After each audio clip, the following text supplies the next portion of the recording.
Bonjour, je suis Cécile Petitgand. Je suis à la Place des Arts de Montréal pour aller à la rencontre de citoyennes et de citoyens et parler données de santé. Donc, qu'est-ce que c'est les données de santé, comment on les utilise et quelles précautions prendre pour l'utilisation pour des fins de recherche. Voilà ce qu'on demande aux citoyennes, aux citoyens de Montréal. Alors, pour les fins de la vidéo, on a parlé de renseignements médicaux, mais aussi de données de santé, pour que ça soit intelligible, compréhensible par toutes et tous. C'est parti!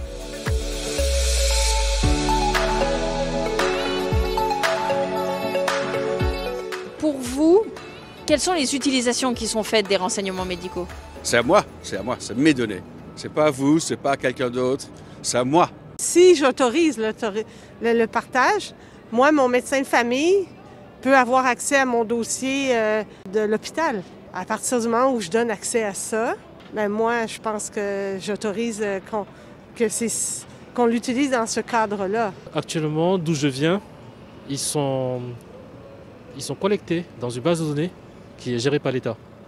On appelle ça une assurance maladie. Peut-être dans le but d'améliorer des traitements ou des analyses.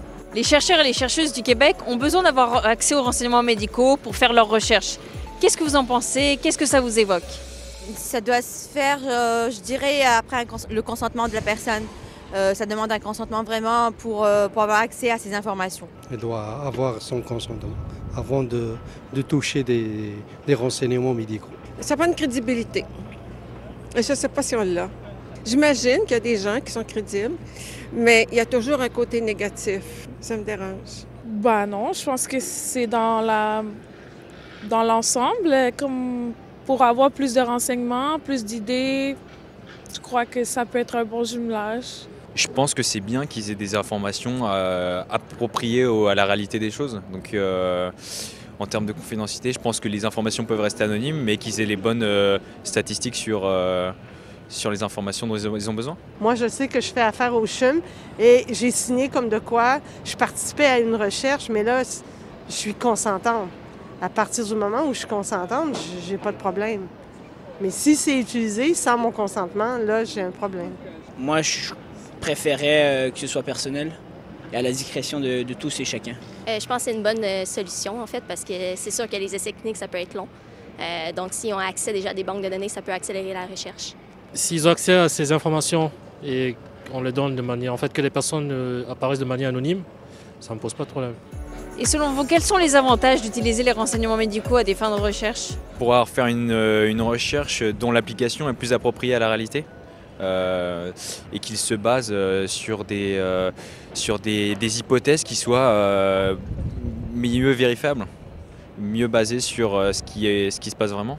Quand c'est autorisé, j'ai rien contre. Moi, du moment où ça peut amener la recherche plus loin et faire en sorte que chaque patient est bien soutenu ou il y a la médication qui va avec le profil de ce qu'il a. Moi, au contraire, je trouve que c'est positif.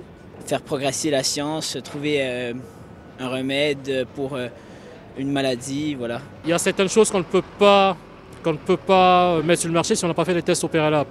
Et ces informations-là pourraient peut-être permettre d'avancer un peu plus dans la découverte de nouveaux médicaments ou toute autre chose. C'est faire avancer la science. Ça va faire avancer la manière de guérir les maladies, pourvu que, évidemment, que ça soit impersonnel, oui. Est-ce que vous avez des préoccupations vis-à-vis de ça? Ça me préoccupe absolument pas. À part le fait que si j'apprends que tous mes données médicaux sont partis et que des hackers les ont pris et qu'ils les ont vendus à qui c'est quoi, au DNA A23, je sais pas quoi, là je serais fâché, mais sinon j'en ai rien à foutre. Nullement, non, je n'ai aucune préoccupation. Si ça va aider à la recherche et développement, ça me dérange nullement. Si la recherche permet de développer des médicaments dans le du bien-être humain, il n'y a pas de problème. Sauf s'ils l'utilisent pour commercialiser ou pour des fins mal pour moi. Si c'est seulement pour analyser les groupes sanguins, tant de personnes à tel âge, ça, je pense qu'ils l'ont déjà. Mais au niveau des maladies, ouais, ça dépend comment le travail est fait. Mais ça, je ne connais pas leur job, je ne sais pas, aucune idée. absolument. Il faut qu'il y ait un système de sécurité à toute épreuve. Pas n'importe qui peut s'en servir. Comme je disais tantôt, les compagnies d'assurance, non, vraiment pas. Il faut que ce soit encadré. Il faut que ce soit encadré par des personnes indépendantes, des organismes indépendants qui ne dépendent pas d'un État ou d'une industrie. Comme ça nous permettra d'assurer que les informations qui sont données sont utilisées de manière, de manière morale.